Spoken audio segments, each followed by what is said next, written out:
আরশে মুআল্লার পানি সৃষ্টির সব আগে আল্লাহ বলার আগে আমার নবী আগে আল্লাহকে আল্লাহ স্বীকার করেছে।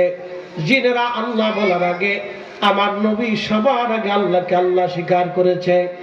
তামাম সৃষ্টির মাখলুকগুলি আল্লাহকে আল্লাহ বলার আগে আমার রাসূল সবার আগে আল্লাহকে আল্লাহ বলেছেন। তাহলে এই আয়াত থেকে বোঝা যায় আমার রাসূল সবার আগে।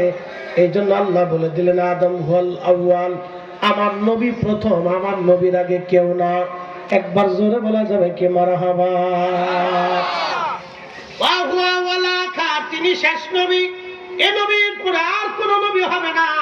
ওয়া হুয়া আউয়ালুশ শাফি, তিনি কিয়ামতের ময়দানে প্রথম সুপারিশ করনেওয়ালা। খুব মনোযোগ দিবেন, আমার নবী তখনও নূরওয়ালা, আদম আলাইহিস সালাম যখন মাটিওয়ালা।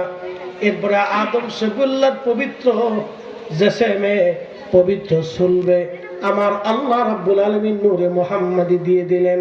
এটা আমি বলি নাই, মোল্লা আলী কারি মাক্কি 450 বছর আগে একটা কিতাব লিখেছেন আল মাউরিদুর রাবি ফি মাউলিদিন নবী।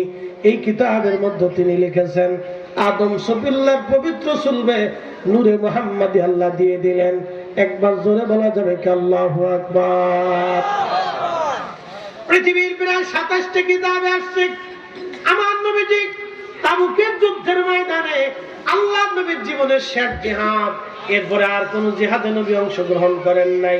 30,000 সাহাবী নিয়ে আমার নবী তাবুকের যুদ্ধের ময়দানে যখন গেলেন, তখন নবীজির চাচা হযরত আব্বাস দাঁড়ায় বলেন, ইয়া রাসূলুল্লাহ, আমি আপনার সামনে একটা কবিতা বলতে চাই। আল্লাহর নবী বললেন, চাচা যান বলেন, কি কবিতা বলবেন?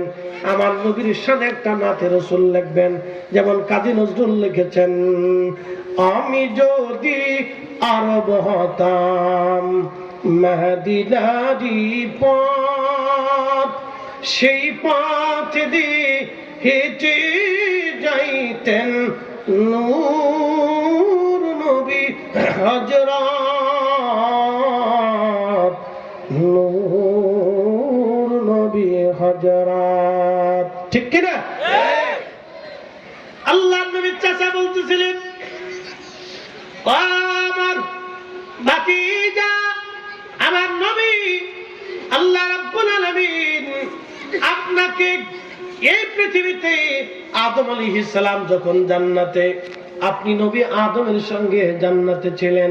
এরপর আদম দুনিয়াতে, আপনি নবী দুনিয়াতে। এরপর আপনি চলে আসলেন। হুজুর দুনিয়াতে নামানোর পরে আল্লাহ আপনাকে কিভাবে আনলেন? আমি আগের টুক বাংলা বললাম, এখন মূল আরবি টুক বলতেছি, শুনে নেন। তখন নবীজির চাচা বলতেছিলেন, তুনকালু মিন সালিবিন ইলা রাহিমিন ইজা মাদা আলামু বাদা তাবাক, তুনকালু মিন সালিবিন ইলা রাহিমিন ইজা মাদা আলামু বাদা তাবাক। নবী গো, আল্লাহ আপনাকে আনতে আনতে আদম আলাইহিস সালামের চুল থেকে নামায়া শীষের চুলবে, চুল থেকে রেহেম, রেহেম থেকে চুল, চুল থেকে রেহেম, রেহেম থেকে চুল। হুজুর আমার নবীজি যখন নূহ নবী কিস্তির মধ্যে ছিল, তখন নূহ নবী একা ছিল না, নূহ নবীর চুলবে নবী মুহাম্মদের রাসূলের নূর মুবারক ছিল, নূরে মুহাম্মাদি ছিল। এই চুল থেকে নামাইয়া আল্লাহ নূহ নবী থেকে নামাইয়া, যদি নূরে মুহাম্মাদি নূহ নবীর চুলবে না থাকতো, তাহলে নূহ নবী পানির মধ্যে ডুবে মারা যাইতো।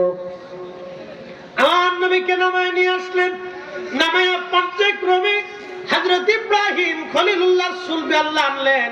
খোদার খলিল ইব্রাহিম আলাইহিস সালাম যখন চুলবে আগুনের মধ্যে ছিলেন, তখন ইব্রাহিম একা ছিল না, ইব্রাহিমের সঙ্গে আমার নবী ছিলেন। বন্ধু মনোযোগ দেন, ইব্রাহিম থেকে নামাইয়া আল্লাহ পবিত্র চুল থেকে রেহেম করিয়া হযরত ইসমাঈল আলাইহিস সালামের চুলবে নূরে মুহাম্মাদি রাখলেন। যখন ছুরি নামানো হয়, তখন ইসমাঈল কুরবানি হয়ে যাওয়ার কথা, কিন্তু নূরে মুহাম্মাদি থাকার কারণে ইসমাঈল কুরবানি হয় নাই। একবার জোরে বলা যাবে আল্লাহু আকবার। এরপরে নূরে মুহাম্মাদি পবিত্র চুল করে করে করে করে আনতে আনতে আনতে আনতে আনতে আনতে আনতে আনতে হযরত আব্দুল মুত্তালিবের চুলবে নূরে